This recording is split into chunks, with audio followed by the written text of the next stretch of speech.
నమస్కారం. Big debate ప్రత్యేక చర్చ కార్యక్రమానికి స్వాగతం. హత్యలు, ఆత్మహత్యలు సమాజానికి కొత్త కాదు. దశాబ్దాలుగా మనం చూస్తున్నాం.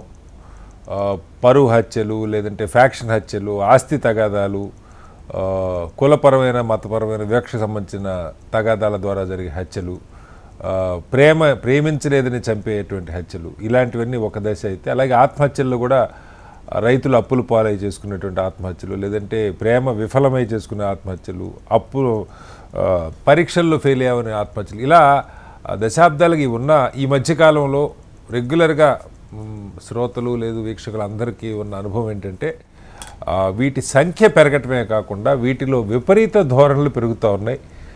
అక్రాస్ ద సొసైటీ అన్ని వయసుల, లింగ, ఏజ్ భేదం లేకుండా హత్యల్లో పాల్గొంటున్న పరిస్థితి, ఆత్మహత్యలు జరుగుతున్న పరిస్థితి. వీటిలో ఎందుకు ఇలాంటి విపరీత ధోరణులు వస్తున్నాయి, అలాగే సంఖ్య పెరుగుతుందన్న దాని మీద ఇవాళ దానికి ఎలా పరిష్కారం ఏంటన్న దాని మీద వాళ్ళు బిగ్ డిబేట్లో ప్రత్యేకమైన చర్చను చేపట్టారు. చర్చలో మనతో పాటు దేవి గారు ప్రముఖ సామాజిక ఉద్యమకారిని వారు ఉన్నారు, అలాగే రెడ్డన్న గారు రిటైర్డ్ పోలీసు ఉన్నతాధికారి వారు కూడా ఉన్నారు. మరి కాసేపట్లో మనతో డాక్టర్ సి వీరేంద్ర గారు ప్రముఖ సైకాలజిస్ట్ వారు కూడా జాయిన్ అవుతారు, అలాగే డాక్టర్ వెంకట సుబ్బయ్య గారు ప్రముఖ సైక్రియాటిస్ట్ వారు కూడా మనతో జాయిన్ అవుతారు. ముందుగా దేవి గారు నమస్కారం. నమస్కారం. దేవి గారు, దశాబ్దాలుగా మీరు కూడా సమాజంలో ప్రజలతో కలిసి తిరుగుతుంటారు, మాట్లాడుతుంటారు, మమేకం అవుతుంటారు. నా అనుభవంలో నాతో ఒక 5-6 ఏళ్ళు పనిచేసిన ఒక యువకుడు, నాకు అబ్బాయి ఎప్పుడు చాలా ఉత్సాహంగా జీవితంలో ఏదో సాధించాలి అన్న ఒక దీంతో కనపడేవాడు. కొన్నేళ్ల తర్వాత కట్ చేస్తే ఏదో సినిమాలో చూపించినట్టుగా ఒకరోజు సడన్గా ఇట్లాగే టీవీలో ఆ అబ్బాయి ఒక హత్య చేశాడు, సొంత భార్యనే చంపి సూట్ కేసులో తీసుకెళ్ళి తగలబెట్టాడు. ఇవన్నీ కూడా వార్తలు చూసి షాక్. అంటే అసలు నేను గెస్ చేయలేకపోయాను, నా ఓన్ ఎక్స్పీరియన్స్లో చెప్తా ఉన్నాను. అలాంటిది ఇవాళ అసలు ఈ ధోరణులు మనం చూస్తే ముక్కలు చేసి కుక్కర్లో పెట్టి ఉడకబెట్టడం, లేదంటే ఇవాళ వచ్చిన పత్రికల్లో కుర్చీలో కూర్చోబెట్టేసేసి కాళ్ళ చేతులు కట్టేసేసి సర్ప్రైజ్ అని నగ్నంగా చేసి కాల్చడం కానీ, ఇలా రకరకాలు. ఒకటి కాదు, మనం ఫ్రిడ్జ్లో విడిభాగాలు ఉంచటం, ఆ శవాలను పక్కనే పెట్టుకొని కంటిన్యూగా జీవిస్తూ ఉండటం, లేదంటే శివుళ్ళు ఇవన్నీ మనం కొన్ని సంవత్సరాలుగా మనం చూస్తే ఇవి పెరుగుతూ ఉన్నాయి. అలాగే ఆత్మహత్యల్లో కూడా మొన్న ఈ చర్లపల్లి సంఘటన మనం చూస్తే మెచ్యూర్డ్ విమెన్, 2 పిల్లలు అనుకున్న తల్లి, ఆ పిల్లలిద్దరితో పాటుగా కారణాలు ఏవైనా కావచ్చు, ఒక ఐపీఎస్ ఆఫీసర్ ఆ మధ్య గన్ పెట్టి ఫైర్ చేసుకొని చనిపోయిన సంఘటనలు. అంటే ఇలాంటివి చూస్తున్నప్పుడు ఎందుకు ఈ విపరీత ధోరణులు వస్తూ ఉన్నాయి? ఏదో క్షణికావేశంలో చేశారనుకోవాలా? అసలు సమాజంలో సంబంధాలకు సంబంధించిన సమస్య, పెంపకాల్లో సమస్య, లేకపోతే ఎక్కడ డైవర్షన్ అవుతుంది? బ్రాడ్గా మీ అబ్జర్వేషన్ ఏంటి దేవి గారు? మీరు పేర్కొన్న ఆత్మహత్యల్లో ఒక కేటగిరీ ఆత్మహత్యలు రైతులు కానీ, లేకపోతే గృహిణులు కానీ, లేకపోతే అప్పులు తీర్చలేక కానీ, లేకపోతే రుణ యాపుల్లో పడి కానీ, ఆర్థిక సమస్యలతో కానీ, లేకపోతే సామాజిక సంక్షోభంతో కానీ. ఇప్పుడు మొన్న 7,000 మంది ఐటీ ఉద్యోగులకి పొద్దున్నే మెయిల్ వచ్చింది, మీ ఉద్యోగం పోయింది అని. అట్లాంటి సందర్భాల్లో జరిగే ఆత్మహత్యలు కానీ, ఇవన్నీ మనకి 1929 గ్రేట్ డిప్రెషన్ సందర్భంగా జరిగిన ఆత్మహత్యలుని గుర్తు చేస్తాయి. అప్పటి నుంచి 36 వరకు, 35 వరకు మీరు చూస్తే మొత్తం వెస్ట్రన్ కల్చర్లో కవులు, రచయితలు, కళాకారులు ఒక్కళ్ళని కాదు, అసలు ఎవరైతే సమాజానికి వీళ్ళు సందేశాలు ఇస్తారు అనుకుంటాం వాళ్ళందరూ ఒక రకమైన డిప్రెషన్కి వెళ్ళి ఆత్మహత్య చేసుకోవడం మనకు కనబడుతుంది. సో మనం మోరార్లెస్ ఈ డిప్రెషన్, దాని నుంచి వచ్చే పరిణామాలు, ఫలితాలు, అవన్నీ ఒక లార్జ్ డిస్కషన్. దానికి సంబంధించి ఒక సుదీర్ఘమైన చర్చ, ఆర్థికమైన లావాదేవీలు, లేకపోతే ఆర్థికమైన డిప్రెషన్స్, చనిపోవడానికి ఉండేవి, వీటన్నిటికి సంబంధించిన ఒక సుదీర్ఘమైన చర్చ ప్రపంచంలో జరిగి ఉంది ఇప్పుడు. నేను దాని లోతులకి వెళ్ళి నేనేం చెప్తదలుచుకున్నానంటే, ఒక ఆర్థిక సంక్షోభం తీవ్రతరమైనప్పుడు దాని ఫలితాలు సామాజిక సంబంధాల మీద చాలా లోతుగా ఉంటాయి. ఇది ఒక కారణం ఆత్మహత్యలకి. రెండో కారణం మీరు చెప్పింది ఒక అంతులేని క్రూరత్వాన్ని మీరు చూస్తున్నారు. హత్యల్లో విపరీత ధోరణులు అనుకోండి, విపరీత ధోరణులు అనుకోండి. ఇప్పుడు మామూలుగా క్రిమినల్ సైకాలజీలో బహుశా రెడ్డప్ప గారు నాకంటే బాగా చెప్తారు. మామూలుగా 1 or 2% ఒక రకమైన క్రూరత్వం కలిగిన వాళ్ళు సమాజంలో ఎప్పుడు ఉంటారు. ఓకే.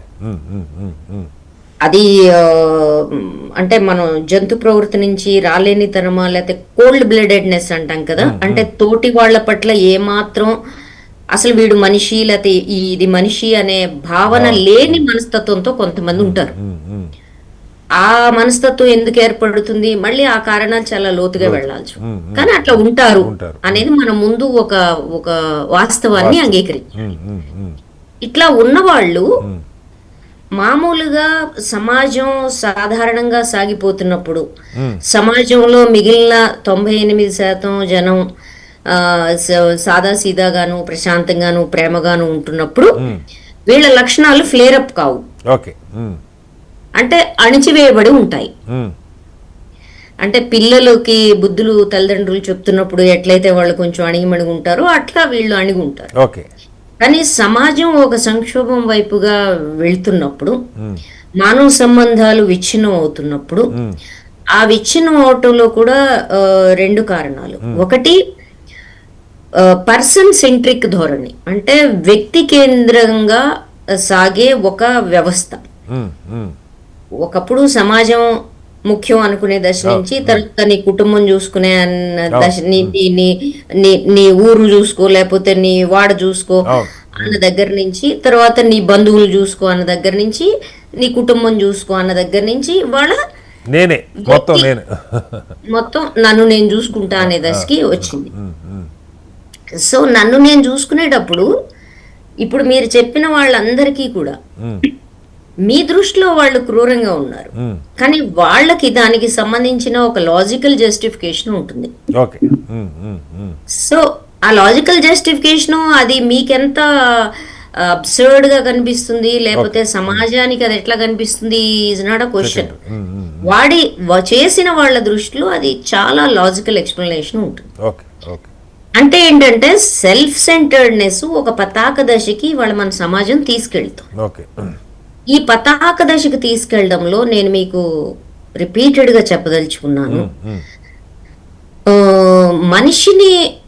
మనిషి జంతువు నుంచి మనిషి దశకి రావడానికి మనం చాలా లక్షణాలని నేర్చుకున్నాం. ఈ ప్రేమ గాని, మేటింగ్ కాకుండా ఉండే ప్రేమ గాని, స్త్రీ పురుషుల మధ్య, జంతువుల మధ్య ఉండేది మేటింగ్. కానీ మానవ సమాజంలో అది రిఫైన్ అయ్యి అది ప్రేమ ఉంటేనే మేటింగ్ అనే ఒక మౌలిక సూత్రానికి మనం వచ్చాం. కానీ ఇది ఎక్వైర్డ్ క్యారెక్టర్ అనే విషయం మనం మర్చిపోకూడదు. మనిషి కూడా జంతువే. మనం సామాజిక సంబంధాలు నియమాల నుంచి అట్లాగే వ్యక్తిగత సంబంధాల్లో కుటుంబ సంబంధాల్లో వచ్చే పరిణితి కొద్దీ మనం అనేకమైన వ్యవహారాల్ని, మర్యాదల్ని, ప్రేమల్ని, గౌరవాల్ని, ఆప్యాయతల్ని, అనుబంధాలని మనం నేర్చుకున్నాం. ఈ నేర్చుకునే క్రమంలో ఒకడొకడు ఉంటాడు, ఆ బీజ మూలంగా వాడు ఆ పులి దశ నుంచో లేకపోతే ఒక ఎలుకబంటి దశ నుంచో లేకపోతే ఒక కుక్క తోడేలు దశ నుంచో ఆ ప్రవృత్తి లోపల ఫ్లేరప్ అవుతుంది. ఎందుకు ఫ్లేరప్ అవుతుంది? మీరు మన వ్యాంపైర్ ఫిల్మ్స్ లో ఉన్నట్టు అమావాస్యకో పూర్ణం నాటికో ఫ్లేరప్ అవడం కాదు. అది ఫ్లేరప్ అవడానికి ఒకటి నేను చెప్పినట్టు విచ్ఛిన్నం అయిపోతున్న సామాజిక కుటుంబ సంబంధాలు, వ్యక్తి కేంద్రీకృతంగా జరుగుతున్న ఒక సామాజిక వ్యవస్థ ఒక పరిణామం. రెండవది ఈ జనరేషన్ జీ ఏదైతే ఉందో, జెన్జీ, అసలు వీళ్ళకి మానవ సంబంధాల నుంచి వాళ్ళు పుట్టుకతోనే దూరం అవుతున్నారు. వాళ్ళకి మనుషుల మీద కంటే, నేను I was reading about Japanese youth, టెక్నాలజీలో వాళ్ళు చాలా ముందు ఉంటారు. They are having AI girl friends now. అంటే వాళ్ళకి ఒక ఆర్టిఫిషియల్ గర్ల్ ఫ్రెండ్ వాళ్ళ ల్యాప్టాప్ లో ఉంటుంది. They don't want to have a real blood and flesh girl friend. ఎందుకని వెళ్ళిపోయారు ఆ దశకి అంటే they don't want to take any risk. మానవ సంబంధాల్లో రిస్క్ ఉంటుంది. ఓకే. ఆ రిస్క్ తీసుకోవడం ద్వారా వచ్చే పరిణామాలు లేకపోతే బాధ, ఇప్పుడు ప్రేమ కూడా ఒక బాధే కదా. మన కవి మనసు కవి ఆత్రేయ మరుపురాని బాధ కన్నా మధురమే లేదోయి అంటాడు. అట్లాగా ప్రేమ కూడా ఒక బాధే కదా. అది ప్రేమ కొనసాగినా ఒక బాధే, ప్రేమ విఫలమైనా ఒక బాధే. కాబట్టి ఆ బాధను స్వీకరించడానికి వాళ్ళు సిద్ధంగా లేరు. మొదటి ఈ విషయం మనం గమనించాలి. జనరీ ఏదైతే ఉందో లేదు, ఆఫ్టర్ 95 సాంకేతిక విస్ఫోటనం తర్వాత పుట్టిన జనరేషన్ ఏదైతే ఉందో వాళ్ళకి వాళ్ళ లోపల ఉండే ఎమోషన్స్ తో, మానవ స్పర్శతో సంబంధం లేని వాళ్ళుగా మనం పెంచుతున్నాం. వాళ్ళు తయారవుతున్నారు. అట్లా మనం పెంచుతున్నామా, కావాలని చేస్తున్నామా, అదంతా ఇంకో చర్చ. కానీ అట్లా ఉన్నారు. రైట్. మళ్ళీ వస్తాను దేవి గారు, ఒక్కసారి మళ్ళీ వస్తాను, ఎందుకంటే చాలా పెద్ద సబ్జెక్టు. ఒకసారి రెడ్డప్ప గారు మీరు విన్నారంటే ఇక్కడ దేవి గారు 2 అంశాలు, తగ్గిపోతున్న సామాజిక సంబంధాలు, 2 వ్యక్తి కేంద్రంగా ఆ స్వభావం తయారు కావటం, ఈ 2 బ్రాడ్గా తను ఐడెంటిఫై చేసినటువంటి అంశాలు. అయితే ఈ విపరీత ధోరణులు, ఇప్పుడు చంపటం, ఇప్పుడు ఒకప్పుడు తల్లికి అక్రమ సంబంధం ఉందనో లేదా భార్యకో చెల్లెలకో ఎవరితో అక్రమ సంబంధం వాడిని చంపేవాళ్ళు. ఇప్పుడు అది కాదు. వీడు ఒక అక్రమ సంబంధం లేదు, ఈమె ఒక అక్రమ సంబంధం పెట్టుకొని దీన్ని కాపాడుకోవడానికి భర్తనో లేకపోతే తండ్రినో ఎవరినో చంపే స్వభావానికి వెళ్ళిపోతున్నారు. ఆ చంపటంలో కూడా ఒక భయంకరమైన విపరీత ధోరణులు, క్రూరత్వం, కత్తిపెట్టి పొడవటం వేరు, ఏదో ఆవేశం వచ్చినప్పుడు, లేదు తరాలుగా మనకు వచ్చిన పగో ప్రతీకారమో, పగలు అట్లే ఉండే కదా, వాడిని చంపటమే జీవిత లక్ష్యం అన్నట్టుగా బతికే రోజులు ఉండేవి. అలా కాకుండా చాలా తొందరగా ఆ దశకి రావటం, విపరీత ధోరణులు, వీటిని అంటే అసలు కారణాలు ఏమై ఉంటాయి మీ అనుభవంలో? ఒకటి దేవి గారు చెప్పింది నేను ఏకీభవిస్తాను. కాకపోతే ఈ మధ్య కాలంలో ఇవి పెట్టిపోవడానికి, ఎక్కువ కావడానికి అనేక కారణాలు ఉన్నాయి. ఒకటి ఏమిటంటే ఎథిక్స్, మారల్స్ ఇవి లేకపోవడం, కొరబడిపోయినాయి. దాని గురించి డిస్కషన్ అన్ని సింగిల్ ఫ్యామిలీస్ అయినాయి. ముందు కాలంలో ఫ్యామిలీస్ అంతా కలిసి ఉండేది. ఎక్కడైనా ఒక ఫ్యామిలీలోనూ ఒక ఊర్లోనూ ఒక ఇన్సిడెంట్ జరిగితే ఆ ఇంట్లో 40-30 మంది ఉంటే ఎవరో ఒకళ్ళు ప్రస్తావన తెచ్చి ఈ విధంగా దేశంలో కూడదు, ఇది జీవితానం, అందరూ దీని గురించి చెప్పేవాళ్ళు. అది వాళ్లకు ఒక గుణపాఠం లాగాను, ఈ విధంగా చేయకూడదు అని మారల్స్ నేర్పించేది. అది కొరవడిపోయింది. ఎథిక్స్ లేవు, మారల్స్ లేవు. అదే విధంగా సింగిల్ ఫ్యామిలీస్ అయిపోయాయి. దీనికి తోడు మనకు అతి ముఖ్యంగా ప్రేమలు కొరవడిపోయినాయి. నేను నేను నేను నేను బాగుంటే చాలు, వేరే వాడు ఎక్కడ పోయినా పర్వాలేదు. అదొకటి. ఈ స్మార్ట్ ఫోన్ వచ్చిన తర్వాత దీనిపైన ఆధారపడి జీవించాలి చాలా. ఇప్పుడు ఆ కుక్కర్ లో పెట్టినోడు ఏ విధంగా చంపాలా, చంపిన తర్వాత నేనేమైతాను. ఇప్పుడు జరిగే చాలా మర్డర్స్ లో మనం తీసుకుంటే, నేను చంపిన తర్వాత ఇప్పుడు చూడండి, ఎక్కడో ఖమ్మం దగ్గర ఎక్కడో ఆయన ముసలామె, అరే మీ అమ్మాయి వేరే కులస్తుని పెళ్లి చేసుకుంది, నువ్వు బ్రతికి ప్రయోజనమేమనే ముసలామె, అంటే ఇవాళ రేపు చచ్చిపోయే ముసలామె ప్రేరేపిస్తే మనవడు తండ్రి పోయి వాడిని చంపి ఆ కారులో తీసుకొని వచ్చి ఈమెకు చూపించిపోవడం, ఆ ముసలామెతో పాటు అందరూ జైలుకి వెళ్ళిపోవడం. అంటే దీని పర్యవసానాల గురించి ఆలోచించకపోవడం. దానికి కారణం ఏమిటి? అరే ఇది చేయాలి అంతవరకే చేసేస్తున్నారు, తర్వాత ఏమిటి అనేటువంటి ఆలోచన లేదు. దీనికి కారణం ఏమిటి? ఆలోచన గుణాన్ని మర్చిపోవటం, ఎథిక్స్ ను మర్చిపోవటం. దీనివల్ల ఏమైపోయింది? అరే ఇంకోటి, పోలీసులు మన కుక్కర్లో పెట్టినోడు ఏమనుకున్నాడు, పోలీసులు నన్ను గుర్తించలేడు, సో మన ఏ విధంగా చేస్తే నేను బయటకు రావాలని ఏం అడిగితే చెప్తుంది. అది దాని మీద ఆధారపడి. నా ప్రశ్న ఏంటంటే, ఎవడో హత్య చేసేవాడైనా పోలీసు 90% పోలీసులకి దొరకకూడదన్న లైన్లోనే ఆలోచన చేస్తారు, లేదా ఆవేశంలో ఆలోచన ఉంటుంది. పాయింట్ ఏంటంటే, నీతో పాటు ఉన్న ఒక మనిషిని ఏదో ఆ దండుపాళ్యం సినిమాలో చూపించినట్టుగా, మెల్లది మేకని కోసినట్టుగా ముక్కలు కోయటం, ఒక మనిషిని కోస్తా అంటే ఆవేశం ఒక క్షణం ఉంటుంది సార్. ఇది ఒక అరగంటో గంటో పట్టే పని, ముక్కలుగా నరకటం, లేదు చంపుతూ వీడియో తీయటం. ఇప్పుడు ఆవేశం అంటే, ఇప్పుడు నేను ఆ అమ్మాయి కాల్చింది, ప్రేమికుడిని కాల్చింది అనుమానంతో, కాలుతున్నప్పుడు కట్టేసి కాలుస్తుంది. కాలుస్తున్నప్పుడు ఆ కాలుతున్నప్పుడు తనకి బాధ కలగాలి. నిన్నటిదాకా నేను ప్రేమించాను, సరే వీడేదో మోసం చేశాడో నన్ను పట్టించుకోవట్లేదు కాలుస్తుంది అనుకోండి, ఆ బాధ కలగటం కాకుండా దాన్ని వీడియో తీయాలన్న ఆలోచన రావటం కానీ, అంటే ఈ ధోరణులకి కారణాలు ఏమవుతున్నాయి అన్నది నాకు అర్థం కావట్లేదు రెడ్డప్ప గారు. అంటే దీనికి వాళ్ళు ఒకటే, నేను ఈ విధంగా చేస్తే నేను సెల్ఫ్ సాటిస్ఫై అయిపోతాను, అదే చాలా అనుకోవటం, తర్వాత పర్యవసానాల గురించి ఆలోచించకపోవటం. ఇప్పుడు ముందు కాలంలో దీనికి కారణం ఏమంటే, ముందు కాలంలో ఏదన్నా ఒక పని చేసే ముందు ఆలోచన చేసేవాళ్ళు, అది లేదు, అది కొరబడిపోయింది. ఆ కౌన్సిలింగ్ అనే భావన లేకుండా పోయింది. అదే కాకుండా ఇప్పుడు నేను చేసేస్తే వీడియో తీస్తే నేను సాటిస్ఫై అయినాను అనుకుంటున్నారు తప్ప తర్వాత నీ జీవితం ఏమైతుంది అని దాని గురించి ఆలోచన చేయకపోవటం. సో క్షణికావేశము దీన్ని ఏమైపోయిందంటే, ఇప్పుడు అదే చెప్తున్నా, ఎథిక్స్ మారల్స్ కొరబడిపోయినాయి. అదే కాకుండా నేను ఇప్పుడు చేస్తే చాలు చల్లారిపోయినట్టు, తర్వాత నా జీవితానికి ఏమైపోతుంది, ఈ మర్డర్ చేసిన తర్వాత వేరే విల్ గో, ఎక్కడికి పోతాను, ఏమైపోతాను అనేది ఆలోచన లేకపోవటం, అది కొరబడిపోయింది. మీరు ఈ మర్డర్లన్నీ తీసుకోండి, దీనిలో అన్నిట్లో కూడా అరే నేను ఈ మర్డర్ చేసి నా సంతృప్తి అంటే ఆ మర్డర్ చేస్తే చాలు అనుకుంటున్నాను, తర్వాత నా జీవితం ఏమైతుంది అనే దాని గురించి ఆలోచనే లేకపోవటం, దీని నుంచి తప్పించుకుంటానులే నాకేం భయం లేదనుకోవటం, ఈ కారణాల వల్ల. అదే కాకుండా ఇంకోటి, దీని గురించి చెప్పేటువంటి సమాజం లేకపోవటం, దాని గురించి మిన్నకుండా పోయింది. ఇప్పుడు ఈ విధంగా ఇప్పుడు సమాజంలో ఇట్లాంటి జరిగిన తర్వాత ఇంట్లో డిస్కషన్ లేదు, ఇద్దరే ఉంటారు, అమ్మ నాయన కొడుకు కూతురు ఏదో ఉంటారు. ఇది ముందు కాలంలో అట్లా కాదు, దీని గురించి డిస్కషన్ ఉండేది. ఈ విధంగా ఎక్కడో జరిగితే మనం ఇంట్లో మాట్లాడుకునే వాళ్ళం, ఇలా చేయకూడదురా, ఇది కరెక్ట్ కాదు మాట్లాడుకునే వాళ్ళం. అది కౌన్సిలింగ్ లాగా జరిగేది.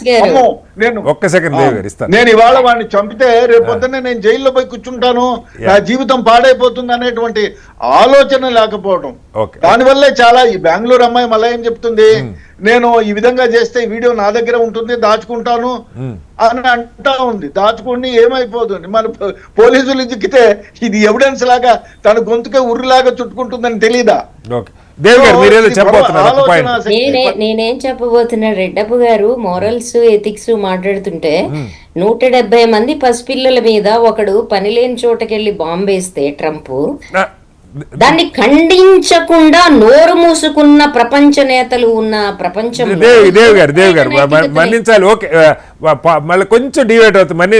ఆఫ్ కోర్స్ అది రీజన్ లేదండి, మోరల్స్ అండి, నాకు అర్థమైంది. సమాజంలో మోడల్స్ ఎక్కడ ఉంటాయనే చెప్తున్నాను. Yes correct. ఓకే, ఒకసారి మనతో వీరేంద్ర గారు కూడా జాయిన్ అయ్యారు. వీరేంద్ర గారు నమస్కారం. హలో వీరేంద్ర గారు. వెంకట సుబ్బయ్య గారు, సారీ వెంకట సుబ్బయ్య గారు నమస్తే. వీరేంద్ర గారు కూడా జాయిన్ అవుతారు మరి కొద్దిసేపట్లో. అయితే వెంకట సుబ్బయ్య గారు, ఇక్కడ కీలకంగా సరే ఇప్పుడు మనం ఈ చర్చ చివరికి ఏదన్నా ఒక చిన్న కార్యాచరణ ప్రణాళిక ఈ విపరీత ధోరణులు తగ్గడానికి ఏం చేయాలన్నది ఆలోచన చేద్దాం. మీరు అందరూ కూడా ఆలోచన చేయండి. ఒక్క పాయింట్ ఏంటంటే వీరేంద్ర గారు, గుర్తించడం ఎట్లా, మన ఇంట్లోనో మన స్నేహితులో మన బంధువులో లేదు మన కొలీగ్స్లోనో ఎవరో వాళ్ళల్లో ఇలాంటి విపరీత ధోరణులు స్టార్ట్ అవుతున్నాయి అన్నది. ఎందుకంటే మన పక్కన రోజు మన పక్కన తిరిగేవాళ్ళు వీళ్ళు. ఇప్పుడు వీళ్ళిద్దరూ ఈ బెంగళూరులో జరిగిన అబ్బాయి ఒక పాన్ షాప్లో, అమ్మాయి ఇంకెక్కడ ఉద్యోగం చేసుకుంటుంది, వాళ్ళిద్దరూ ఒకరికొకరు పరిచయస్తులే. ఈ సిమ్టమ్స్ ఏదన్నా తెలుస్తాయా? ఒక మనిషి కొంచెం విపరీతంగా ఆలోచిస్తున్నాడు, అతనిలో ధోరణి మారిపోతుంది, దీన్ని ఏమన్నా అసలు గుర్తించడానికి ఏదైనా అవకాశం ఉన్నదా? ఇప్పుడు మనం గమనిస్తున్నటువంటి సమాజంలో విపరీత ధోరణులు, ఈ యొక్క ఒకరిని విమర్శించడం కానీ, హింసించడం కానీ, చెప్పడం కానీ, లేదంటే భావోద్వేగాలకు గురి కావడం కానీ, ఇప్పుడు మనం బాగా దీన్ని పరిశీలించగలిగితే ఎమోషనల్ రెగ్యులేషన్స్ అనేది, ఎమోషనల్ మెచ్యూరిటీ అనేది, ఎమోషనల్ డెవలప్మెంట్ అనేది ప్రాథమిక దశలో సరైన క్రమంలో అభివృద్ధి చెందకపోవడం. ఓకే, దీనికి ఎన్నో ప్లాట్ఫామ్ గురించి నేను డిస్కస్ చేయడం కూడా జరిగింది. అంటే ఏదైనా ఒక సమస్య వచ్చినప్పుడు ఆ సమస్య గురించి ప్రొవోకేట్ అవుతున్నామే తప్ప ఆ సమస్యకి సమూలమైనటువంటి మార్పులు, సమూలమైన అధ్యయనం, దానికి కావాల్సినటువంటి ఒక ప్రణాళిక SOP ఎలా తయారు చేస్తున్నారు అనేది చాలా తక్కువగా ఉన్నది. చూడండి, ఈ మానసిక ఒత్తిడి అన్నది ఎలా ప్రభావితం అవుతుంది అనే దానికంటే ముందు ఎలా డెవలప్ అవుతుంది అనేది మనం గమనించాల్సిన విషయం ఉంది. ఈరోజు చూడండి, ఎవరైనా కూడా తన యొక్క డిమాండ్ నెరవేరకపోతే, తన డిమాండ్ నెరవేరకపోతే తల్లి అయినా, తండ్రి అయినా, భార్య అయినా, పిల్లలనైనా చంపడానికి కూడా సంకోచించేటటువంటి పరిస్థితి వస్తుంది. చంపడం కూడా ఊరక చంపడం కాదు సార్, రకరకాలుగా చంపటం, క్రూరంగా చంపటం నేర్చుకున్నారు. సమస్య అది. అదే ఆ విషయాన్ని నేను పరిశీలించినప్పుడు కొన్ని ప్లాట్ఫామ్ లో చెప్పిన విషయం ఏంటంటే, ప్రతి ఒక్క మనిషిలో కూడా ఇన్హ్యూమన్ అనేటువంటి బిహేవియర్ ఉంటుంది. మీరు segment structure of personality, structure of development of behaviour గురించి మనం డిస్కస్ చేస్తే this are two energy, one is యానోస్ అండ్ థానటోస్. ఒకటి లైఫ్ ఇన్స్టింక్ట్, రెండోది డెత్ ఇన్స్టింక్ట్. ఈ యొక్క రెండు ఫోర్సెస్ వల్ల మనిషి తన యొక్క మానసిక వ్యవస్థని డెవలప్ చేసుకుంటాడు. డెత్ ఇన్స్టింక్ట్ ఏంటి? Is aggression, violence, rage or criminal tendency. అది ఏంటి? అంతర్గతంగా మీకున్నటువంటి id pleasure, biological force, dissatisfaction, desires, అది ఏ రకమైనటువంటి కాన్ఫ్లిక్ట్స్ ఏర్పడి ఆ కాన్ఫ్లిక్ట్ రిజాల్వ్ కాకుండా అనగదొక్కబడి ఉంటాయో అవన్నీ కూడా ఈ యొక్క రేజ్ ఏర్పడినప్పుడు, అగ్రెషన్ ఏర్పడినప్పుడు ఛానలైజేషన్ అయ్యి అవి ఒక వైలెన్స్ ఇన్సిడెంట్ కి కారణమవుతున్నాయి. ఉదాహరణకి ఒక వ్యక్తి గురించి ఒక మంచి భావంతో ఆలోచిస్తే ఆ వ్యక్తికి నీకు మధ్య ఉన్నటువంటి మంచి సమయాలు, మంచి భావనలు మాత్రమే గుర్తుకొస్తాయి. ఒక వ్యక్తి గురించి చెడు భావంతో కూడుకున్నటువంటి ఆలోచించడం మొదలు పెడితే ఆ వ్యక్తికి నీకు మధ్య ఉన్నటువంటి చెడు ఆలోచన, బంధాల గురించి, ప్రభావాల గురించి, ప్రవర్తన గురించి గుర్తుకొస్తాయి. అంటే ఇక్కడ ఏమంటే మీలో బ్రెయిన్ లో జరిగేటువంటి న్యూరో ట్రాన్స్మిటర్ ఛానలైజేషన్ అనేది ఈ యొక్క connection of hippocampus and Papez circuit, amygdala, ఈ మూడు ప్యాపేజ్ సర్క్యూట్ లో ఉన్నటువంటి అమిగ్డలా ఎమోషన్స్ ని కంట్రోల్ చేస్తుంది. ఎమోషన్స్ కి కారణం ప్యాపేజ్ సర్క్యూట్ లో హిప్పోకాంపస్ అనేది కాదు. వెంకట సుబ్బయ్య గారు, అంటే నా చర్చ సాధారణ ప్రజలు చూస్తారు మామూలుగా. అయితే నేను మిమ్మల్ని అడిగేది ఏంటంటే, ఒక సైకియాట్రిస్ట్గా, అంటే క్లినికల్ సైకాలజిస్ట్గా లక్షణాలను గుర్తించడం ఎట్లా మనుషుల్లో? ఒకవేళ వాళ్ళల్లో, ఎందుకంటే ఒకటి ప్రివెన్షన్, ముందే వాళ్ళని చిన్నప్పటి నుంచి మౌల్డింగ్లోనో లేదు కుటుంబాల వ్యవస్థలు, ఇవన్నీ సామాజిక సంబంధాలు, ఇది ఒకటి అంశం. అయితే ఆ దశ దాటిపోయిన తర్వాత వాళ్ళు ఆ ధోరణులు ఉన్నాయా, ఇవి సడన్గా బయటకు వస్తాయా, ఎవరన్నా చుట్టుపక్కల వాటితో సంబంధం ఉన్నవాళ్ళు గుర్తించడానికి ఏదన్నా వీలవుతుందా, ఏదన్నా చిన్నపాటి లక్షణాలు ఏమైనా ఉంటాయా? ఇక్కడ మనం గుర్తించాల్సిన విషయం ఏంటంటే హెల్తీ కమ్యూనికేషన్ బ్యారియర్స్, అంటే కమ్యూనికేషన్ విధానంలో బ్యారియర్స్ కనిపించడం అనేది స్పష్టంగా కనిపిస్తుంటాయి. వాళ్ళకు డిటాచ్మెంట్ అనేటువంటిది ఎక్కువ కనిపిస్తూ ఉంటుంది. ఎక్స్ట్రీమ్ ఇండివిజువలిజం, అంటే ఏదైనా ఒక వ్యక్తిత్వ భావాలను సెల్ఫ్ సెంటర్డ్నెస్ అనేది కనిపిస్తుంది. తన యొక్క సంతోషం, తన యొక్క అంటే తన కోసమే ఎక్కువ ప్రాధాన్యత ఇవ్వడం భావన ఎక్కువ ఉంటుంది కంపేర్ టు వి అనేటువంటి భావన కంటే. ఇక్కడ వాల్యూస్ అనేవి తగ్గుతూ వస్తాయి. వాల్యూస్ తగ్గడమే కాకుండా మనం most of the crime report మనం చూడగలిగితే మన సమాజంలో ముఖ్యంగా జరిగేటువంటి క్రైమ్ ఎప్పుడు జరుగుతుందంటే, ఎక్కడైనా ఇంటాక్సికేషన్ స్టేట్ లో, అంటే ఇది మాదక ద్రవ్యాలు అంటే ఇంటాక్సికేషన్ స్టేట్ లో ఉన్నప్పుడే ఎక్కువ క్రైమ్ చేస్తున్నారు. అంటే అప్పుడు అతనికి కాన్సిక్వెన్స్ ఆఫ్ క్రైమ్ అనే యొక్క ఇంపాక్ట్స్ గురించి అంటే ఒక ప్రిడిక్షన్ ఉండదు, ఎందుకంటే ఫ్రీ ఫ్రంటల్ కార్టెక్స్ అనేది సరిగా పనిచేయదు. ఇకపోతే అటాచ్మెంట్, ఇక్కడ ఏం చెప్తుందంటే సైకలాజికల్ థియరీస్ పరంగా మనం అటాచ్మెంట్ రోల్ ప్లేస్ అనేటివి పెద్దగా ప్రభావం చూడడం. ఇప్పుడు ఉదాహరణకి ఒక ఒక చెల్లిగా, వాళ్ళ అక్కగా, ఒక ఫ్రెండ్ గా, ఒక భర్తగా అనేటువంటి దానికి కావాల్సినటువంటి రోల్స్ ఉంటాయి. ప్రతి ఒక్క దానికి రోల్స్ ఉంటాయి. ఆ రోల్స్ కి సంబంధించినటువంటి అవగాహన కానీ, దాని గురించి బాధ్యత కానీ ఉండదు. సెల్ఫ్ సెంటర్డ్నెస్, నాకు ఏం లాభం, నాకు ఏంటి కావాలి, నాకు దొరకది ఇంకొకటి దొరకకూడదు, నాకు కాదు ఇంకొకటి అనుభవించకూడదు అనేటువంటి మానసిక ప్రవర్తన అనేది ప్రదర్శింపబడుతుంది వాళ్ళ మాటల్లో కానీ, వాళ్ళు ఉన్నటువంటి విధానంలో కానీ, వాళ్ళకున్న డిమాండ్ లో. వీటిని మన మానసిక కోణంలో మనం గమనించగలుగుతాం. వెంకట సుబ్బయ్య గారు, మళ్ళీ వస్తాను మీ దగ్గరికి. మనతో వీరేంద్ర గారు, ప్రముఖ మానసిక వైద్య నిపుణులు, వారు కూడా మనతో జాయిన్ అయ్యారు. వీరేంద్ర గారు నమస్కారం. సార్ వీరేంద్ర గారు, ఒకసారి మీరు ఆటో రొటేషన్ ఆన్ చేసుకోండి, కెమెరా హారిజాంటల్గా పెట్టుకుంటే బెటర్. వీరేంద్ర గారు, ఒకటి చెప్పండి. స్టిల్ అది అలాగే ఉంది సార్, ఫోన్ హారిజాంటల్గా. నైస్, పర్ఫెక్ట్ సార్, ఇప్పుడు కరెక్ట్గా వచ్చింది. లక్షణాలను గుర్తించడానికి ఇప్పుడు ఈ విపరీత ధోరణులు, ఇవాళ నేను ఎంచుకున్న టాపిక్ ఏంటంటే విపరీత ధోరణులు పెరుగుతున్నాయి. సరే, ఎప్పటి నుంచో ఈ చర్చ మనకి సామాజిక సంబంధాలు, అలాగే ఇప్పుడు దేవి గారు చెప్పారు రోల్ మోడల్స్, కుటుంబంలో ఒక మంచి వ్యక్తిని చూపించి ఇదిగో ఇలా ఉండాలని అని చెప్పే పరిస్థితి మనకు, అలాంటి రోల్ మోడల్స్ సమాజంలో తగ్గుతుండొచ్చు. వారు ఒక ఎగ్జాంపుల్ కూడా కోట్ చేశారు, ఇరాన్ మీద జరిగిన దాడికి సంబంధించి పిల్లలు చనిపోతే పెద్దగా సమాజం స్పందించలేదు. సో ఇలాంటివి, అలాంటి రోల్ మోడల్స్ కొరత, లేకపోతే మిగతా ఎలా అసలు పెంచుకునే మార్గం సరి మౌల్డ్ చేసుకోవటం ఒక అంశం అయితే, రెండు ఐడెంటిఫై చేయటం ఎట్లా మన ఇంట్లో మన చుట్టుపక్కల ఉన్న పిల్లల్లో ఇలాంటి మార్పులు, పిల్లల్లో కానీ పెద్దోళ్ళు కానీ, దానికి ఏమన్నా తేలిగ్గా గుర్తుపట్టగలిగిన లక్షణాలు ఉంటాయా? ఇంతకుముందు వెంకట సుబ్బయ్య గారు చాలా ఉదాహరణంగా చాలా చక్కగా చెప్పారు.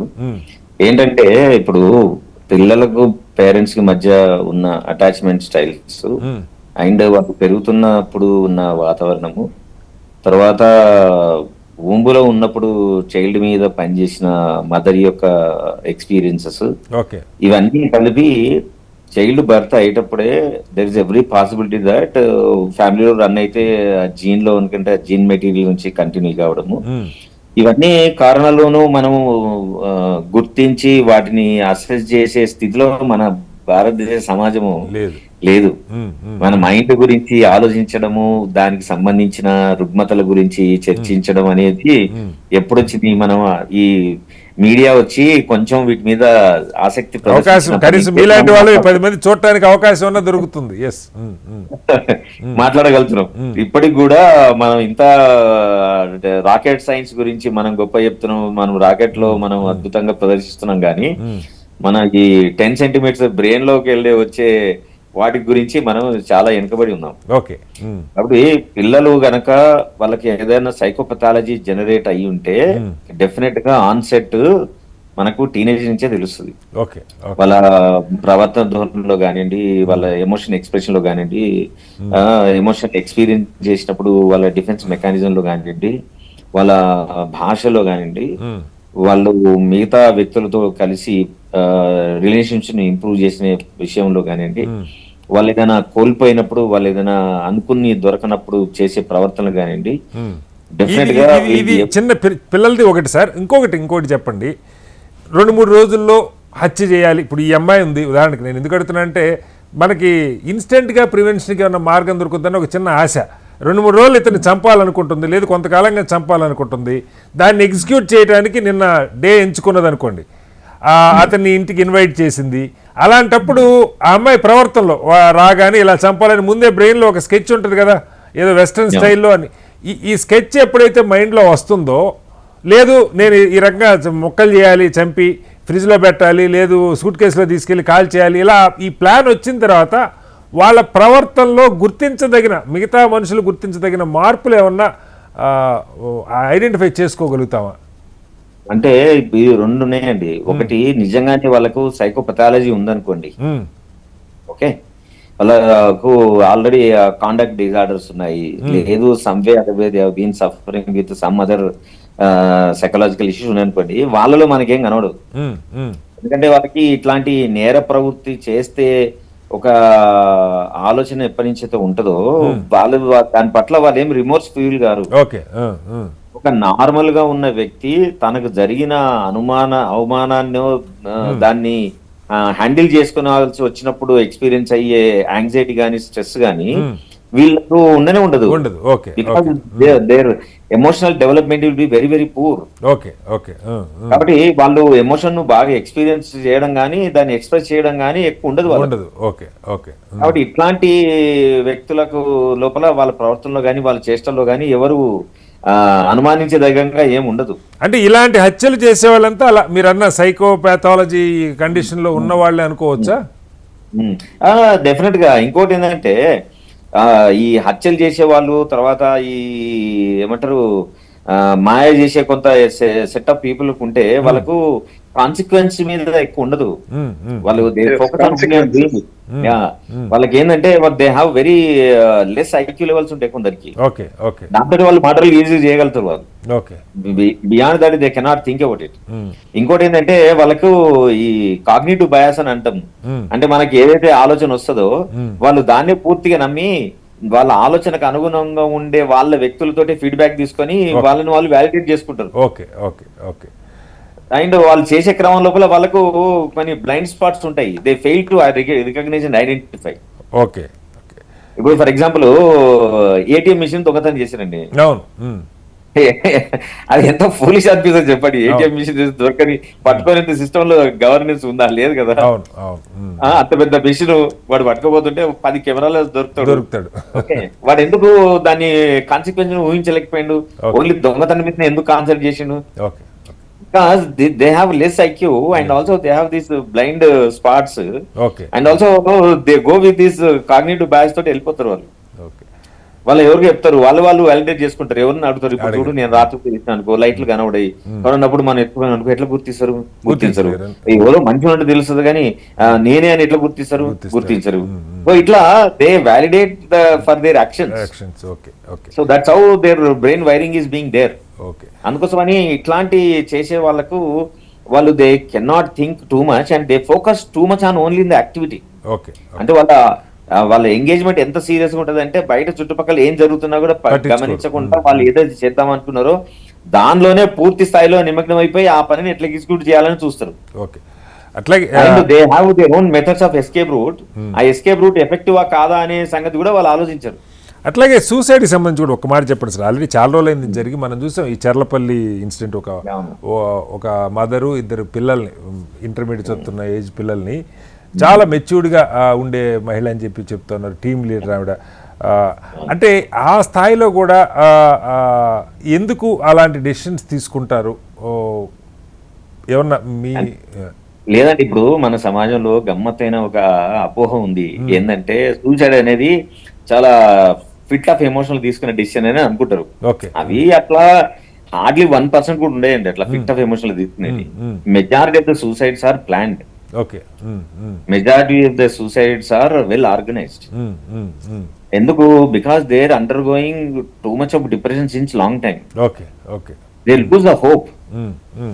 సో హోప్ అనేది ప్రతి మనిషికి ఉండే ఏమంటారు గ్రేటెస్ట్ లైఫ్ ఏమంటారు సస్టైనింగ్ ఐడియా. సో అది కంటిన్యూస్ గా ఉన్నంత కాలం మనిషి ఎంత దుర్భర పరిస్థితిలో ఉండని అంటే బతుకుతాడు. నాజీల దాంట్లో గ్యాస్ చాంబర్ నుంచి బయటపడి నగ్నంగా ఒక 200-300 కిలోమీటర్లు తిరిగి వచ్చి ఆయన రాసిండు search for the meaning of life అని. So he has a hope, that is the reason he could do that.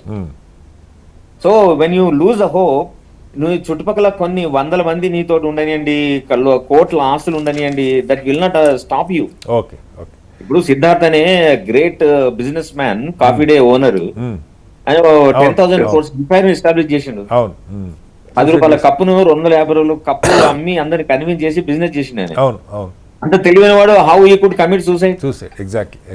So he once you lose that hope, all these things whatever you have around inside and outside totally vanish అయిపోతాయి. Depression has that power. So depression అనేది జబ్బు. అందరు అనుకుంటున్నది ఆ టైంలో ఒక్క మాట చెప్తే బతుకుతారు. అదన్నీ జస్ట్ ఫర్ ఒక సిచ్యువేషనల్ డిసప్పాయింట్మెంట్ నుంచి వచ్చిన బయట రావడానికి పనిచేస్తాయి. It is absolutely pathology that requires a constant and support system at the same time with the counseling and the medication. Major depressive disorder unte we can pull in them out. Otherwise it is not possible. They try to find out all methods and means to commit suicide.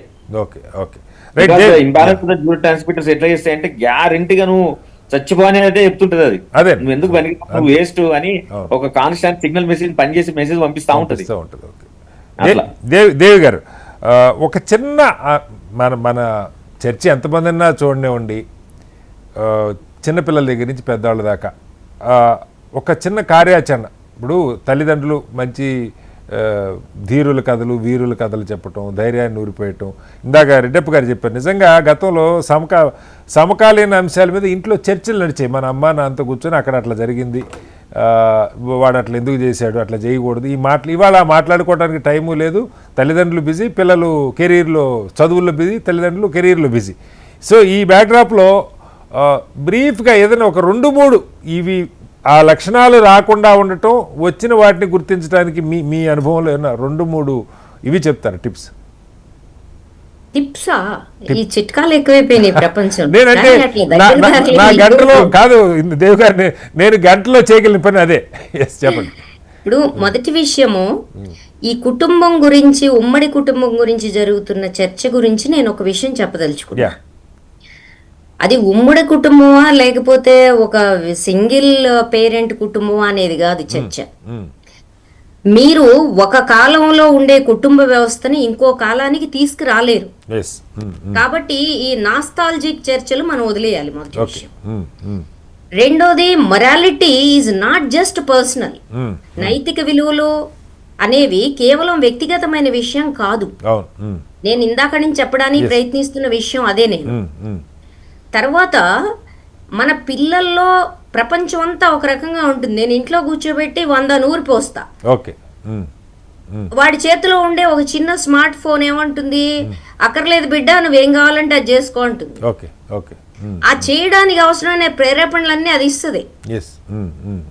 మరి నా బిడ్డ కూడా టెక్నాలజీలో ముందుకెళ్లాలని నేను కోరుకుంటాను కదా. నేను కూడా నా అవసరాలు రీచ్చాను, నా ఆనందం రీచ్చాను, నా కాలక్షేపం రీచ్చాను, నేను కూడా అందులోనే ఉన్నాను కదా. సో మొట్టమొదటి విషయం ఏంటి అంటే, ఒక అవసరం ఒక ఎడిక్షన్ గా మారిపోయిన దశలో మనం ఉన్నాం.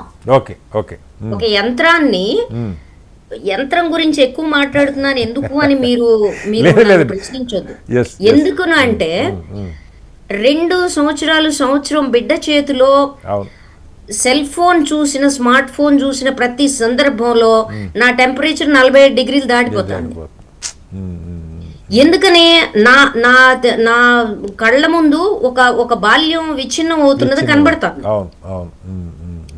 ఆ తల్లిదండ్రులందరికీ అది చాలా చిన్న విషయం. ఇప్పుడు మేము వేరే పనిలో ఉన్నాం కాబట్టి బిడ్డ చేతికి తీస్తే అది అట్లా ఉంటుంది అని వాళ్ళ అభిప్రాయం. కానీ దాంట్లో నాకు ఇప్పుడు మీరు చెప్పారే ఈ లక్షణాలన్నీ కనబడుతున్నాయి. మీరు చిట్కా అడిగారు, నేనేమంటానంటే అసలు మొట్టమొదట మీకు ఎంత అవసరం ఉందో అంతవరకే టెక్నాలజీని వాడడం అలవాటు చేసుకోవాలి. ఇది పిల్లల సంగతి చెప్పట్లేదు, పెద్దవాళ్ళతో సహా పెద్దవాళ్ళ సంగతే చెప్తున్నా. Start from you. పిల్లలు నీ నుంచే నేర్చుకుంటారు. పాపం వాళ్ళకి ఏం తెలియదు, వాళ్ళు మీ నుంచి నేర్చుకుంటారు. మీరు ఏ నిమిషానైతే వాళ్ళ చేతుల్లో ఇది పెట్టి, మాటలు రావు పిల్లలకి. 6 months ఉంటుంది బేబీ. ఆ బేబీ ఈ కామెంట్ చూపిస్తే తప్ప తిండి తినదు అని తల్లి మొదలు పెట్టింది అంటే ఎవరిని మనం ఆరోపణ చెప్పాలి? చెప్పండి నాకు. అక్కడ మొదలైంది. ఇవాళ మీరు ఈ ఆన్లైన్ లో వచ్చే ఇన్ఫ్లుయెన్స్ ఒకసారి చూడండి. అది నేను I'm not talking about porn, I'm talking about the inhuman way the whole media works. ఎంత అమానుషమైన సోషల్ మీడియా బూతులు. సోషల్ మీడియాలో అసలు ఎదుటి వాడిని ఫ్రై చేస్తావా లేకపోతే పచ్చడి పెడతావా, ఇలాంటి కూతలు. ఎవ్వరి పట్ల రెస్పెక్ట్ లేనితనం, జీవితం పట్ల రెస్పెక్ట్ లేనితనం. ఈ రెస్పెక్ట్ లేనితనం ఎక్కడి నుంచి వస్తుంది అంటే, మనం జీవితం పట్ల ఒక గొప్ప అలక్ష్యాన్ని, ఒక లెక్కదేనితనాన్ని మన సమాజం అలవాటు చేస్తుంది. ఎందుకు అలవాటు చేస్తోందని అడగండి. ఇవాళ ఉన్న టెక్నాలజికల్ ప్రపంచానికి, ఐటీ ప్రపంచానికి వ్యక్తులు తోటివారి మానవ స్పర్శలో ఉండడం అనేది వాళ్ళ పనికి ఆటంకం. అంచేత వాళ్ళు ఏ ఐటీ సెక్టారు మానవ సంబంధాలని ప్రోత్సహించదు, ఏ సాంకేతికత మానవ సంబంధాలని ప్రోత్సహించదు. మనిషిని యంత్రానికి బానిస చేస్తే తప్ప ఈ టెక్నాలజీ బతకలేదు. ఆ బానిస చేయటానికి నీలో ఉండే మానవ విలువల్ని ఎంత దిగజార్చగలిగితే అంతగా దిగజార్చడానికి ఇది ప్రయత్నిస్తుంది. కాబట్టి దీన్ని అర్థం చేసుకోకుండా, తర్వాత రెండోది, నేను సమాజంలో కుటుంబ సంబంధాల్లో ఉండే సంక్షోభం గురించి మాట్లాడాను. ఇక్కడ ఇంకోటి కూడా మాట్లాడతాను. ప్రపంచం సంక్షోభంలో ఉంది అని నేను ఎందుకన్నాను అంటే, ఇప్పుడు మన పిల్లవాడు వీడియో గేమ్ వైలెంట్ గా ఆడి వైలెన్స్ లోకి వెళ్తున్నాడు. అవును. It's a study. Violent video games are more dangerous than anything. పిల్లవాళ్ళలో ఉండే హింసా ప్రవృత్తిని, దాని పరిణామాల్ని ఆలోచించకుండా పెంచుతుంది. ఇవాళ ట్రంప్ కూర్చుని ఇరాన్ వార్ని, 5,000 మంది చనిపోయిన ఇరాన్ వార్ని లేదా గాజా వార్ని వీడియో గేమ్ లా అతను మాట్లాడుతున్నాడు. Have you observed it? అవునండి. పడవలు మా సైనికులు ఎంజాయ్ చేశారు, షిప్లు మునిగిపోతుంటాయని చెప్పి మాట్లాడుతున్నాడు. అసలు ఏం చెయ్యాలో కూడా అర్థం ఏం చేయలేమండి. ట్రంప్ అయితే ఏం చేయలేదు, సమస్య అది కాదండి. యుద్ధాలు చరిత్రలో చాలా భూస్థలమంతా తడిచే రక్తమున కాకుంటే కన్నీళ్లతో అంటాడు శ్రీస్. అదంతా ఓకే, కానీ మీరు ఎప్పుడైనా ఇంక్లూడింగ్ హిట్లర్, అతను he took war very seriously. అతను వార్ని ఒక వీడియో గేమ్ లా చూడలేదు. కానీ ఇవాళ కూర్చుని అక్కడ ఒక 5,000 మంది చనిపోవడాన్ని, ఇన్ని పిల్లలు చనిపోవడాన్ని, 750 స్కూళ్లు ఇరేజ్ అయిపోవటాన్ని వీడియో గేమ్ గా భావించే వాళ్ళు ఉన్న ప్రపంచం. దురదృష్టం. నేనేమంటున్నా అంటే ఈ వ్యక్తులు చేసే శాడిజాన్ని వీళ్ళు ఎంతమందిని చంపగలుగుతారండి? ఒక్కళ్ళని చంపుతున్నారు. మనం దేని మీద డిస్కషన్ ఫోకస్ చేస్తున్నాం నిజంగా? రైట్, అది రోజు కాదు.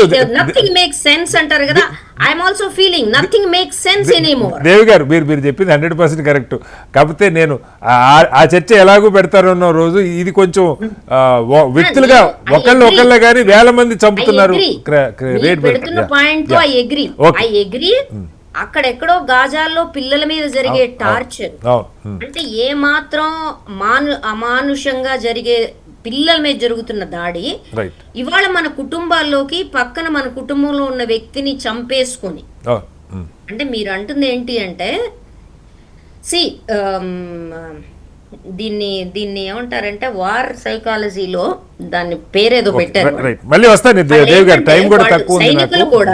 సైనికులు కూడా ఎదుటికి ఇప్పుడు పలస్తీనా వాళ్ళని చంపుతారు, కానీ వాళ్ళ కుటుంబంలో ఎవరైనా చేస్తే చాలా ఫీల్ అవుతారు. మనం అంటుంది ఏంటంటే ఇప్పుడు వాడికి సైనికుడుగా వాడికి ఒక ట్రైనింగ్ ఉంటుంది, ఒక మెంటల్ మేకప్ ఉంటుంది, టార్గెట్ ఉంటుంది. మన కుటుంబాల్లో ఈ చంపుతున్న వాళ్ళకి అది లేదు కదా. అంటే nothing makes sense. Nothing makes sense. కాబట్టి when are we going to make sense out of this senseless society? Okay, Reddappa గారు నేను ఇందాక అన్నాను, మీరు చాలా మంది నేరస్తులను చూసుంటారు దగ్గరగా. వాళ్ళ ప్రవర్తన నేరం చేయబోయే ముందు కానీ ఏదన్నా కొంత గుర్తించడానికి అవకాశం ఉంటుందా? ప్రివెంట్ చేయడం కోసం ఆలోచన ఒకటి అంటే ప్రివెంట్ చేయడానికి అంటే దీని గురించి పర్యవసానాన్ని గురించి ఆలోచించకుండా జరిగే విపరీతమైనటువంటి మర్డర్లే నాకు బాగా తెలుసు. ఎందుకంటే బాంబుల శివారెడ్డి కేసు దగ్గర నుంచి ఒక 100 సంఖ్యలో నేను ఇన్వెస్టిగేషన్ చేస్తే ఇవాళ చేసిన దాని గురించి రేపు నేనేమవుతాను అనేటువంటి ఆలోచన ధోరణి లేకపోవటం, అతి ముఖ్యంగా ఈ విధంగా చేస్తే రేపు నా జీవితం ఏమిటి, నా పిల్లల బ్రతికేమిటి అనేటువంటి ఆలోచన లేకపోవడం, అది ముఖ్యంగా కనపడుతుంది. బాంబుల శివారెడ్డి కేసులో A7 వాడిని ఇంటరాగేట్ చేస్తే ఇదే అన్నాడు, సార్ నన్ను తెమ్మన్నారు, తెచ్చినాను, బాంబులు వేస్తే నన్ను కూడా పట్టుకుంటారులే అనుకున్నానే తప్ప దొరికితే ఇట్లా జైలుకు పోతాను, నా జీవితం నాశనం అయిపోతుంది, భార్య విషం దాకా చచ్చిపోతుంది అనే ఆలోచన లేకుండా పోయింది వాడు. ఆ విధంగానే ఇప్పుడు మనం ఇక్కడ బెంగళూరులో జరిగిన ఆమె విషయం తీసుకుంటే కూడా మీరు అంటే నేను నిప్పు పెట్టి చంపేస్తే రేపు పొద్దున్నే ఏమైతుంది వేరే సీట్ అనేది లేకపోవటం, అది రేపటి గురించి. అంటే ఇప్పుడు సూర్యాపేటలో జరిగిన కేసులో కూడా ఆ ముసలాం చెప్తే చేసేసినారు తప్ప వాళ్ళిద్దరూ జైల్లో పోయి కూర్చుంటారు ముసలాంతో. అంటే కాన్సిక్వెన్సెస్ ఏంటి అన్నది ఆలోచించలేకపోవడం, దానివల్లనే జరుగుతున్నాయి. దానివల్ల చాలా వరకు దాన్ని రేపు ఏమవుతుంది అనే దాని గురించి నేను ఈ విధంగా చేస్తే రేపు ఏమవుతుంది అనేటువంటి చిన్న ఆలోచన వస్తే డెఫినెట్ గా దీని నుంచి ముందుకు పోలేరు. నాకు తెలిసిన ఒక కేసులోనే ఒక కర్నూలులో మర్డర్ చేయాలని ప్లాన్ చేసుకొని అకస్మాత్తుగా నాకు ఫోన్ చేస్తే ఏమైనా చాలా తడబాటుగా ఉన్నావంటే ఏదన్నా చేయాలన్నా నాకు ఇంత అవమానం జరిగిందంటే వాడు చెప్పిన వెధవా ఇది కాదు అని చెప్తే ఈ స్టాప్డ్ గోయింగ్ దేర్. అలాంటి లక్షణాలు సంబంధాలు లేకపోవటం. మన వెంకట సుబ్బయ్య గారు ఇప్పుడే రెడ్డప్ప గారు చెప్పారు, ఒక వ్యక్తి కాల్ చేయగానే ఈయనకి సంథింగ్ డిఫరెంట్ అని అనిపించింది, ఒక పోలీస్ ఆఫీసర్కి ఎక్స్పీరియన్స్తో కావచ్చు. అలా ఏదన్నా సమాజం గుర్తించడానికి ఇక చిన్నప్పటి నుంచి మార్చుకుంటూ రావటం మనం 100 సార్లు మాట్లాడుకున్నాం, మీరంతా రోజు మాట్లాడుతూనే ఉంటారు, మా ఓటు వాళ్ళకి అవకాశం వచ్చినప్పుడు మాట్లాడతాం. గుర్తించడానికి ఎక్కడన్నా చిన్న అవకాశం ఉన్నదా, వీడిదిగో ఏదో తప్పుదారిలో వెళ్తున్నాడు, వీడి ఆలోచన కరెక్ట్గా లేదని ఏదైనా ఐడెంటిఫై చేయగలుగుతామా కామన్ మ్యాన్? సార్ ఇప్పుడు మనకు ఈ మానసిక ధోరణిలో మార్పులకి 3 ఇంపార్టెంట్ థింగ్స్ ఉంటాయి సార్. ఒకటి ఇంటలెక్చువల్ డెవలప్మెంట్, అంటే ఇంటలెక్చువల్ డిజబిలిటీ వాళ్ళే క్రైమ్ చేస్తారు, ఇంటలెక్చువల్ హై ఇంటలెక్చువల్ పీపుల్ కూడా క్రైమ్ చేస్తారు. యాంటీ సోషల్ పర్సనాలిటీస్ అనే వాళ్ళు హైలీ ఇంటలెక్చువల్ అంటే ఇంటలెక్చువల్స్, అంటే ఐపీఎస్ ఐఏఎస్ ఆఫీసర్లు తెలివైన వాళ్ళు మనం అనుకుంటాం పొజిషన్. అలాగే వాళ్ళు యాంటీ సోషల్ టెండెన్సీస్ ఉన్న వాళ్ళు కూడా వీళ్ళను కూడా భయపర్పించగలిగే ప్లాన్ చేయగలిగేటువంటి తెలివితేటలు ఉంటాయి. ఇంటలెక్చువల్ ప్రాపర్టీస్ అనేది చాలా స్పష్టంగా వాళ్ళలో ఉంటాయి, వాళ్ళు ప్లాన్ చేయాలి. ఇంకా రెండో విషయం ఏంటంటే ఎమోషనల్ డిస్రెగ్యులేషన్స్, అంటే వాళ్ళ యొక్క భావోద్వేగాలు అనేటివి స్థిమితత్వాన్ని కలిగి నియంత్రణ కలిగి ఉండవు. ఒక ఫిక్స్డ్ థాట్ ఎమోషన్స్ కి లోనైన తర్వాత ఆ టార్గెట్ ఛేదించే సమయంలో కాన్సిక్వెన్సెస్ కానీ, చనిపోదాం కానీ, లైఫ్ థ్రెటనింగ్ రూల్స్ ఉంటాయి, రెగ్యులేషన్స్ ఉన్నాయనే మాట ఎమోషనల్ డిస్రెగ్యులేషన్ లో కాగ్నిటివ్ డిస్టార్షన్స్ వలన, అంటే ఆలోచన పరిపక్వత మసక భారీ ఉన్నటువంటి స్థితిలో, అంటే ఇవన్నీ కూడా కారణం ఏంటంటే మీకు ఏర్పడుతున్నటువంటి మానసిక ఎదుగుదల విధానం, అంటే ఎమోషనల్ మెచ్యూరిటీస్ అనేటివి మానవతా విలువలతో కూడినటువంటి మెచ్యూరిటీ కాకుండా excellently spoke about the consequences. ఈ విషయాన్ని మీరు గమనించాలనుకుంటే నేను ఒక రెఫరెన్స్ ఇస్తాను. డాక్టర్ డనిసెట్టి లెనిన్ గారు 97-99 లో ఒక ఆర్టికల్ రాశారు, యాంత్ర రాక్షసి చెప్పి. మనం ఏదైతే టెక్నాలజీ మన అవసరాల కోసం మన ఎవల్యూషన్ చేసుకున్నామో అదే టెక్నాలజీ ద్వారా మనం చంపబడతాము. దాంట్లో మన పైన బిజినెస్ చేపడుతుంది. You can not leave your life independently, you have to driven by the technology. ఈ రోజు అదే స్థితికి చేరుతున్నాం. ఆ స్థితిలో ఉన్న సందర్భంలో ఎమోషనల్ డిస్రెగ్యులేషన్స్ అనేది ఎక్కువ ఏర్పడుతున్నాయి. సెల్ఫ్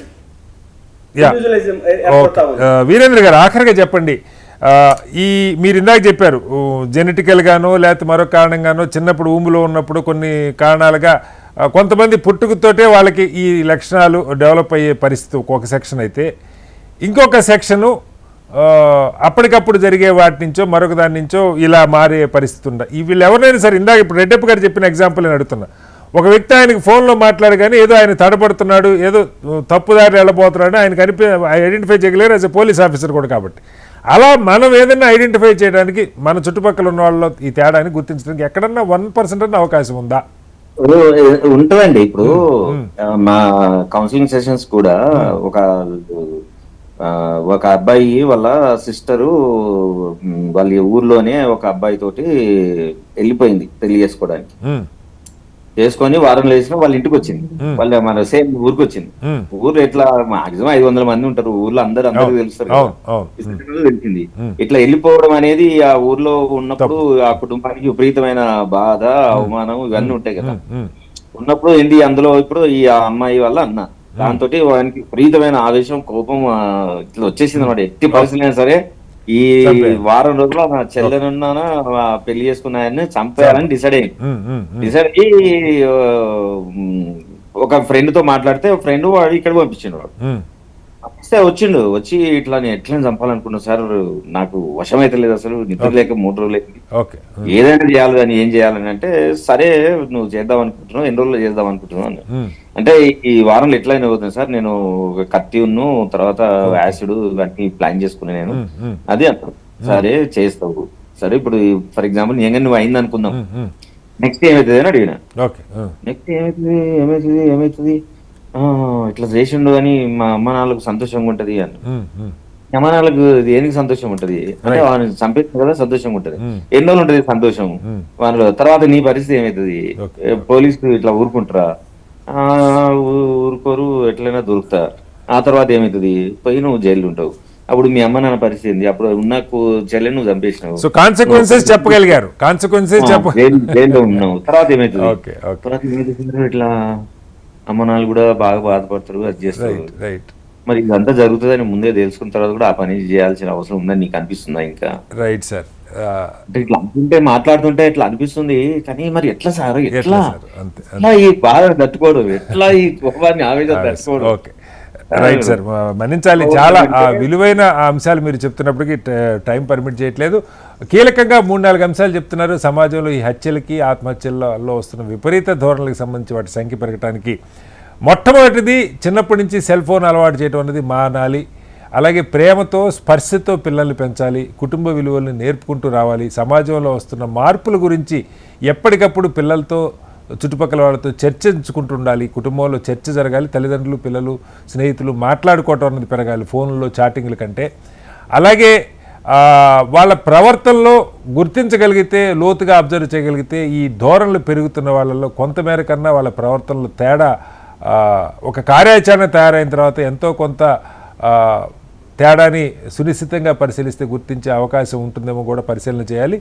ఏదేమైనా ప్రభుత్వాలు దీనికి సంబంధించి ఒక స్పష్టమైనటువంటి, సామాజికవేత్తలు, ప్రభుత్వాలు కూర్చొని ఒక కార్యాచరణ తయారు చేసుకోవాల్సిన అవసరం ఉంది. నేరభారతం కాకుండా చూసుకోవాల్సిన బాధ్యత మనందరి మీద ఉంది. చర్చలో పాల్గొన్న దేవి గారికి, వీరేంద్ర గారికి, అలాగే వెంకట సుబ్బయ్య గారికి, రెడ్డప్ప గారికి ప్రత్యేక ధన్యవాదాలు. ఇది వాళ్ళ బిగ్ డిబేట్. రేపు మరోస్తే మళ్ళీ కలుద్దాం. అందరికీ నమస్కారం.